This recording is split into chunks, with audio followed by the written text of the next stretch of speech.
श्री सच्चिदानंद सद्गुरु साईनाथ महाराज की जय।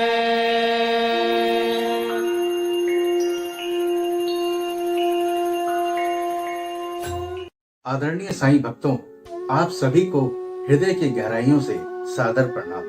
साईं ज्ञान गंगा के सभी एपिसोड्स को पसंद करने के लिए आपका दिल से आभार। साईं ज्ञान गंगा में हमने जाना कि किस प्रकार बाबा 16 बरस के एक बाल के रूप में शिरडी में प्रकट हुए, कैसे उन्होंने शिरडी वासियों को चक्की में गेहूं पीस आटा बना शिरडी के चारों ओर बिकवाकर हैजा जैसी महामारी से हमेशा हमेशा के लिए बचा दिया, और कैसे उन्होंने भगवान विट्ठल और गंगा प्रयागराज के दर्शन शिरडी में ही कराए व ऐसी अन्य कई चमत्कारिक क्रियाओं द्वारा सबको अचंभित किया, और कैसे उर्स व रामनवमी का एक ही उत्सव में समावेश कर हिंदू मुस्लिम एकता को मजबूत किया। हेमाड पंत जी व अनेकों भक्तों ने कई अवसरों पर यह अनुभव किया है कि बाबा श्री राम या श्री कृष्ण का रूप धारण कर हमारे सामने खड़े हो जाते हैं और स्वयं अपनी जीवनी, अपनी कथा सुनाने लगते हैं। यानी जब वे भागवत कथा का श्रवण करते हैं तब बाबा श्री कृष्ण का रूप धारण कर लेते हैं, और तब ऐसा प्रतीत होने लगता है कि वे भागवत या भक्तों के कल्याणार्थ उद्व गीता सुना रहे हैं। ना तो कोई स्वयं उनकी कथाएं लिख सकता है और ना ही सुना सकता है। ये तो स्वयं बाबा ही हैं जो प्रेरणा दे स्वयं अपनी कथा लिखाते और सुनाते हैं। जब भक्तों में अहंकार की वृद्धि होने लगती है तो वे शक्ति प्रदान कर उसे अहंकार शून्य बनाकर अंतिम ध्येय की प्राप्ति करा देते हैं और अक्षय सुख का अधिकारी बना देते हैं। जो अनन्य भाव से बाबा की शरण आता है उसे फिर कोई साधना करने की आवश्यकता नहीं है। धर्म, अर्थ, काम और मोक्ष उसे सहज ही प्राप्त हो जाते हैं। ईश्वर को पाने के 4 मार्ग हैं: कर्म, ज्ञान, योग और भक्ति। एक सच्चे काबिल सद्गुरु के सानिध्य में ही उस पर विश्वास रख इस मार्ग में पड़ने वाले गड्ढों और खाइयों से बचते बचाते सद्गुरु के बताए मार्ग से ही मंजिल तक आसानी से पहुंचा जा सकता है।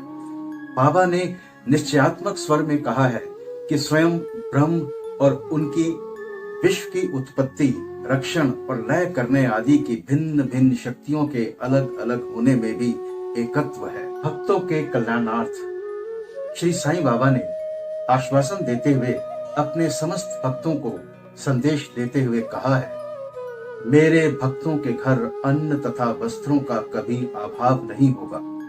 यह मेरा वैशिष्ट है कि जो भक्त मेरी शरण आ जाते हैं और अंतःकरण से मेरे उपासक हैं, उनके कल्याणार्थ मैं सदैव चिंतित रहता हूँ। कृष्ण भगवान ने भी गीता में यही समझाया है।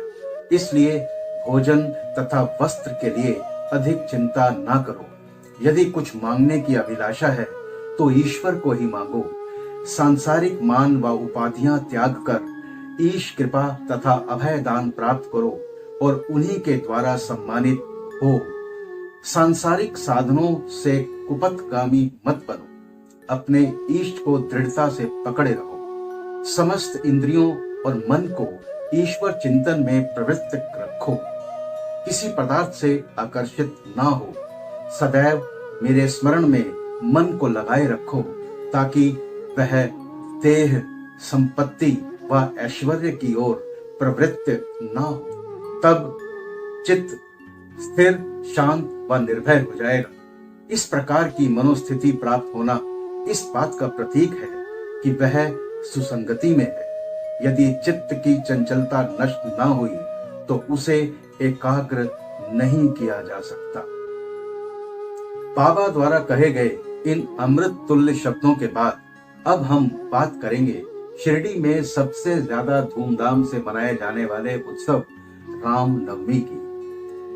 कोपर गांव में श्री गोपाल राव गुंड नाम के एक इंस्पेक्टर थे। उनकी 3 पत्नियां थीं, परंतु एक के भी संतान न थी। वे बाबा की शरण में आए और उनके परम भक्त हो गए। बाबा की कृपा से उन्हें एक पुत्र रत्न की प्राप्ति हुई। इस खुशी के उपलक्ष्य में सन 1897 में उन्हें विचार आया कि शिरडी में मेला यानी उर्स भरवाना चाहिए। उन्होंने ये विचार शिरडी में अन्य भक्तों श्री तात्या पाटिल, दादा पोते पाटिल और माधवराव के समक्ष विचार के लिए प्रकट किया।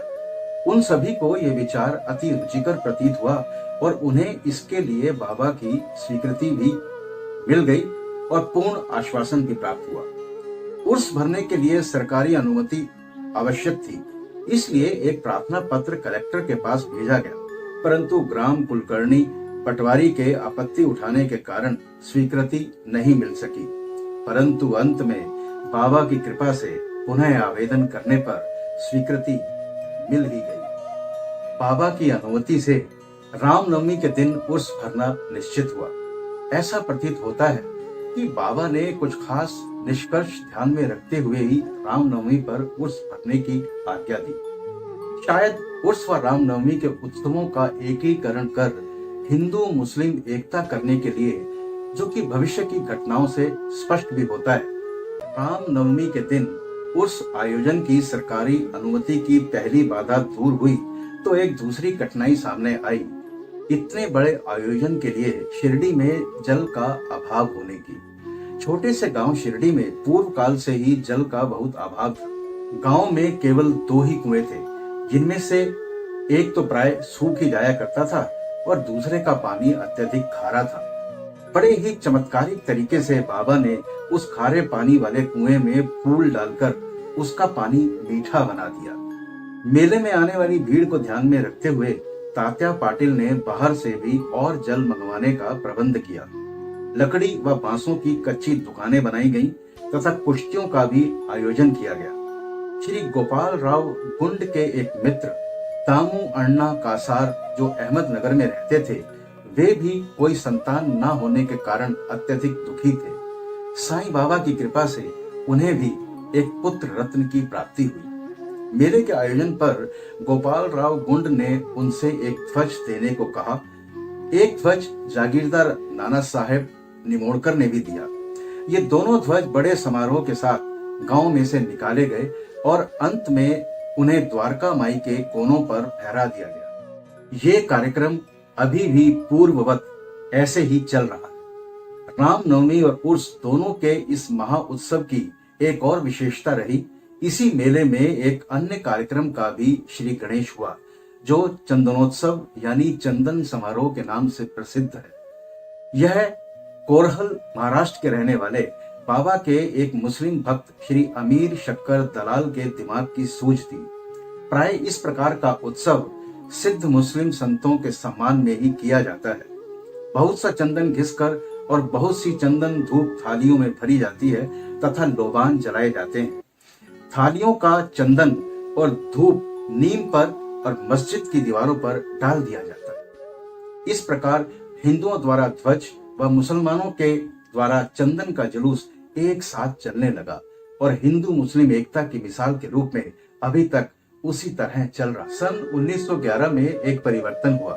एक भक्त कृष्णराव जोगेश्वर भीष्म, जिन्होंने श्री साईं सगुणोपासना का लेखन किया, वे अमरावती के दादा साहब खापर्डे के साथ मेले के एक दिन पूर्व शिरडी के दीक्षित वाड़े में आकर ठहरे।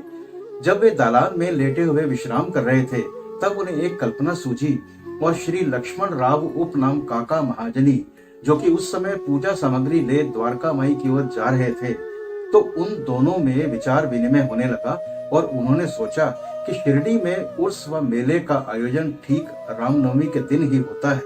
इसमें अवश्य ही बाबा की कोई गूढ़ रहस्यमयी सोच निहित है। रामनवमी का दिन हिंदुओं को भी बहुत प्रिय है।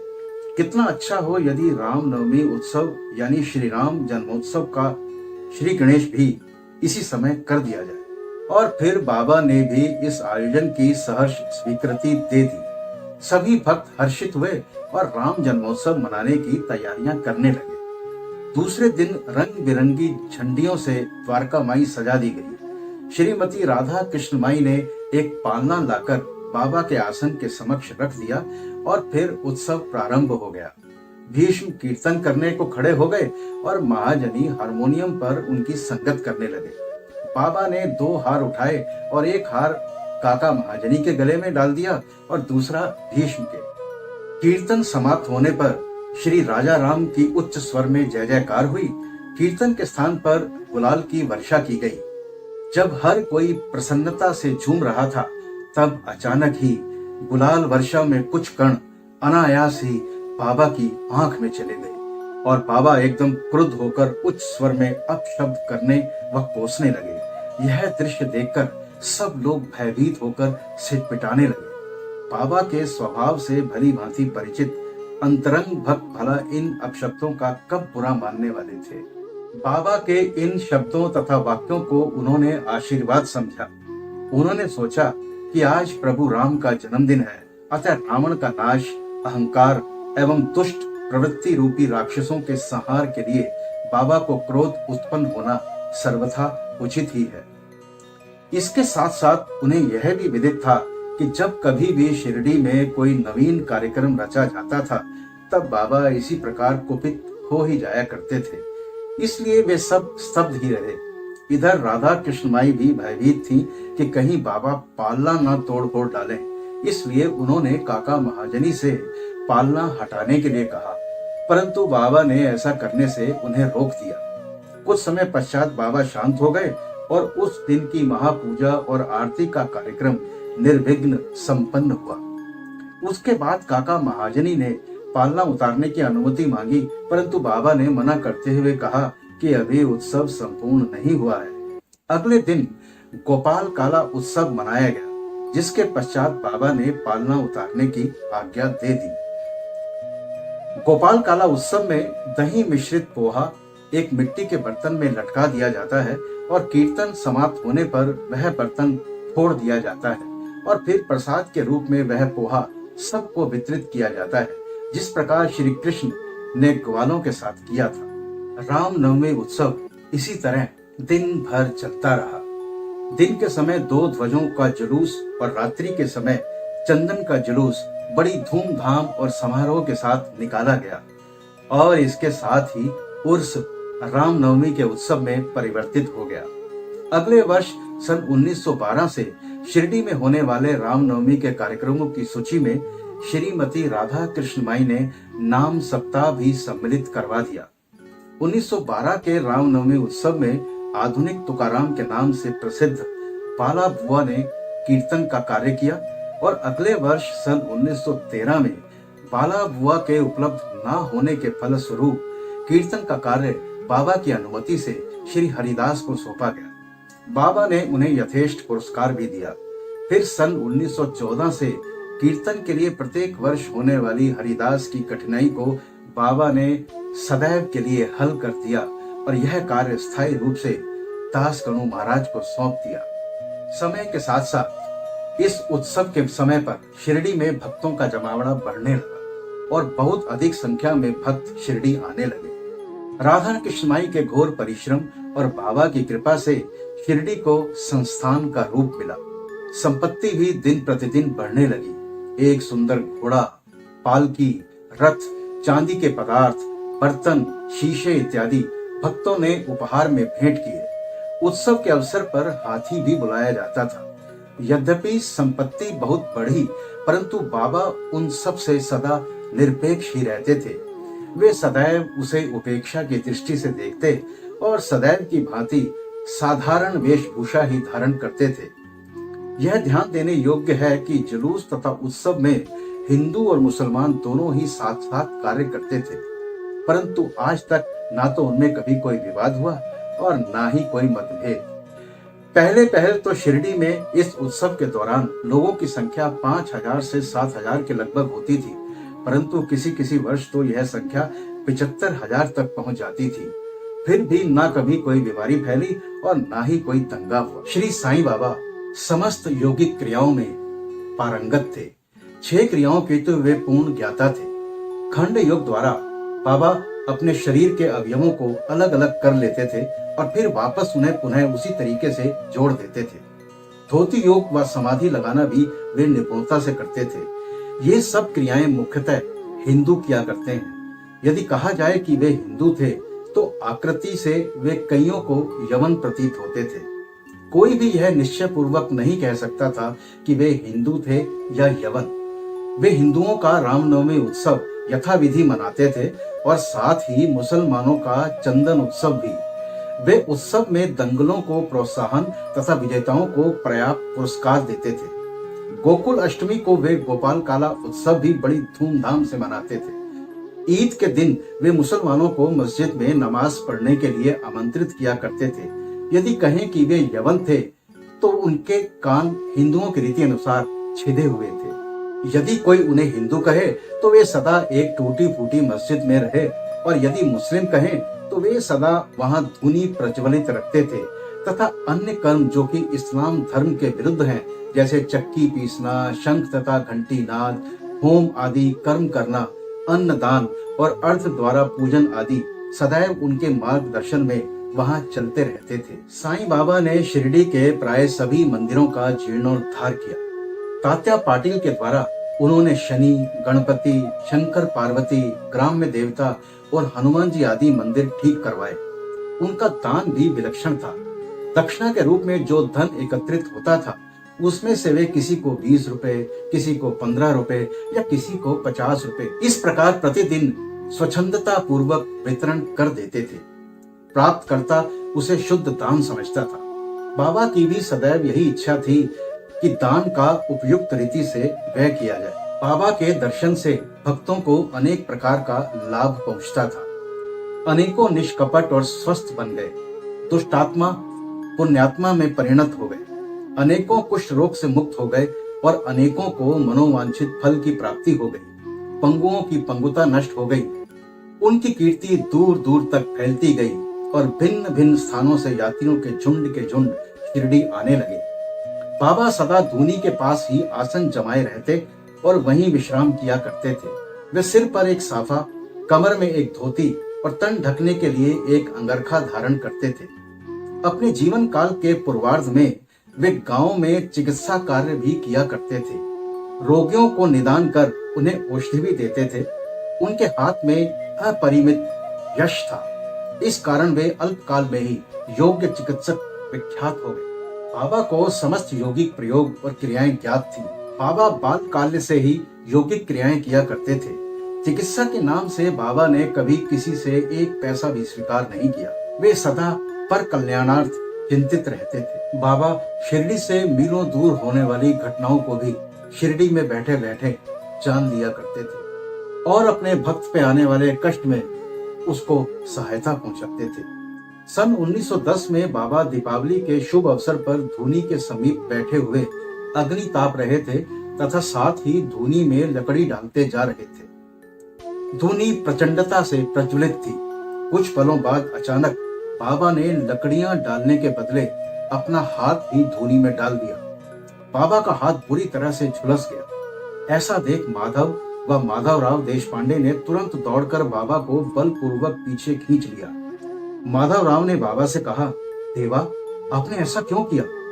बाबा सावधान होकर कहने लगे, यहाँ से कुछ दूरी पर एक लोहारिन जब भट्टी ठोक रही थी, उसी समय उसके पति ने उसे बुलाया।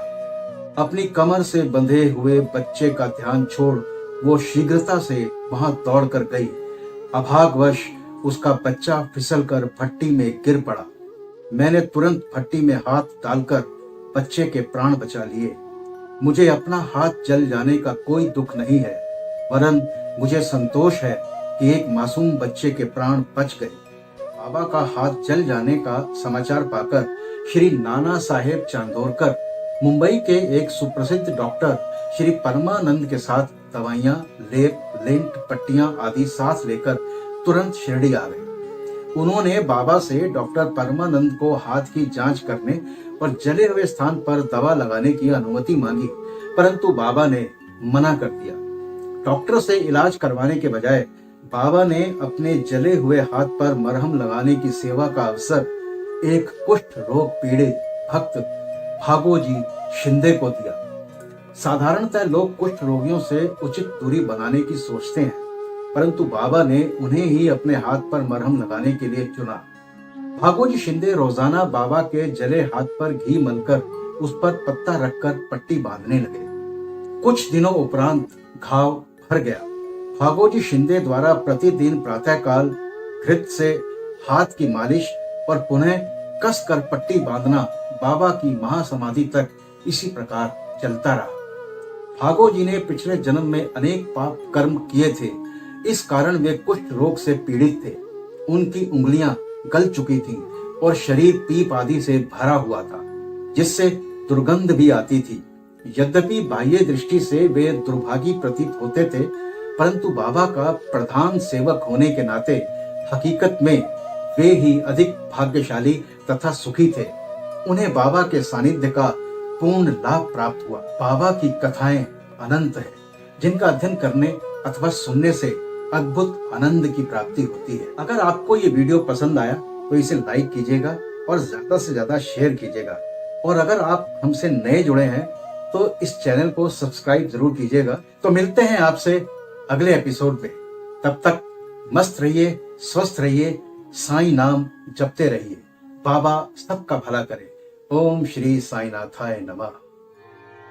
अनंत कोटि ब्रह्मांड नायक राजाधिराज योगी राज पर ब्रह्म श्री सच्चिदानंद सद्गुरु साईनाथ महाराज की जय।